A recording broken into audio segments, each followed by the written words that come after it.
Tapi saya ingin dengar dari Bapak Presiden, apakah Perpu untuk Undang-Undang Cipta Kerja ini bisa dipenuhi? Undang-undang ini adalah inisiatif pemerintah.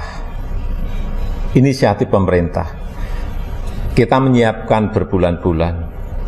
Kemudian kita berikan kepada DPR. Ini adalah proses ketatanegaraan kita.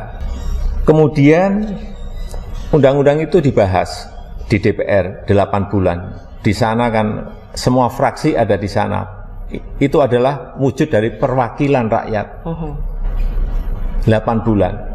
Mereka pro dan kontra. Saya kira proses di parlemen selalu seperti itu. Kemudian jadi, sudah disetujui. Ya tentu saja pemerintah senang toh. Oh yang mengajukan kita disetujui. Sulitnya kayak apa kemudian disetujui. Ya senang. Kemudian masa kita mengeluarkan Perpu. Loh mengajukan kok tahu-tahu mengeluarkan Perpu. Menurut saya yang paling penting bagaimana undang-undang ini diperbaiki, ada hal yang belum terakomodir, diakomodir di dalam PP dan Perpres.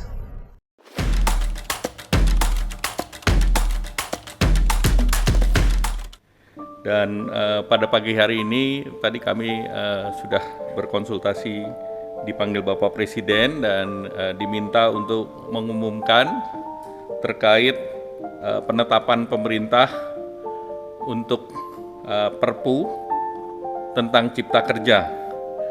Dan tadi Bapak Presiden telah berkonsultasi dengan, sudah berbicara dengan Ketua DPR, dan pada prinsipnya Ketua DPR sudah terinformasi mengenai Perpu tentang Cipta Kerja. Pertimbangannya adalah pertama, kebutuhan mendesak.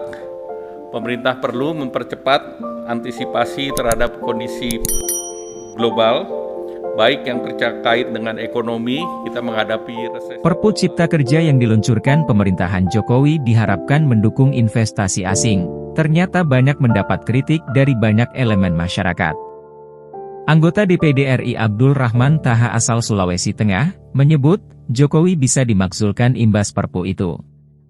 Perpu tersebut menandai masuknya kita ke situasi krisis legislasi sekaligus krisis demokrasi, ujar dia dalam keterangan tertulis, Senin, 2 Januari 2023. Atas hal ini, Abdul mendesak DPR secepatnya mengakhiri masa reses, dan meninjau desakan pemakzulan Jokowi.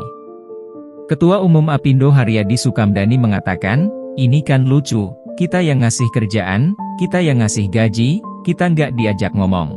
Tiba-tiba main putus saja. Sepengetahuan kami teman-teman lain juga nggak ada yang diajak bicara, kata Haryadi dalam konferensi pers di Jakarta, Selasa 3 Januari. Kan memuat dengan cara Perpu. Ini bahkan lebih buruk dibandingkan proses Omnibus Law Cipta Kerja yang pertama. Kenapa? Karena tidak ada proses partisipatif di sana. Tidak ada melibatkan DPR pembahasannya. Tidak ada masyarakat diminta masukan gitu. Jadi ini lebih buruk lagi, bahkan memperburuk situasi negara hukum yang sudah rusak. Kalau menurut saya sih ini akal-akalan pada hukum tata negara Indonesia. Karena kita bisa lihat pertama bentuknya, kalau saya kira substansi nanti Mbak Mira yang akan lebih paham tuh. Di proses ya, bahwa bentuknya Perpu aja Mas, itu kita harus kritik betul. Karena Perpu itu wilayahnya berbeda dengan undang-undang biasa. Peraturan pemerintah pengganti undang-undang. Materi muatannya memang sama dengan undang-undang karena itu bisa digunakan untuk menggantikan undang-undang, tapi Perpu itu dibuat untuk kegentingan memaksa. Bukan memaksakan kegentingan gitu ya. Jadi kegentingan memaksa ini tidak ada. Dan kita harus ingat para pendiri bangsa ini ketika merumuskan pasal 22 Undang-Undang Dasar itu berpikir dalam konteks hukum tata negara darurat. Jadi kita mesti melihat harus ada situasi yang betul-betul katakanlah kalau perpunya nggak keluar pada hari ini, besok Indonesia akan bangkrut atau akan musnah. Ada bencana alam luar biasa. Harusnya begitu. Nah, kita paham tadi ditayangkan lagi bahwa alasannya adalah inflasi, krisis ekonomi. Saya setuju, kita semua saya kira setuju ya, akibat dari perang Ukraina itu ada. Tapi apakah diatasinya harus dengan Perpu?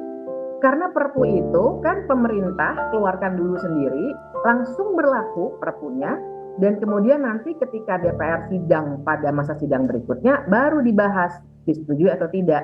Artinya apa? Pemerintah sendirian memutuskan sesuatu tanpa ada cek dari cabang kekuasaan negara lain, bahkan ada cek dari masyarakat.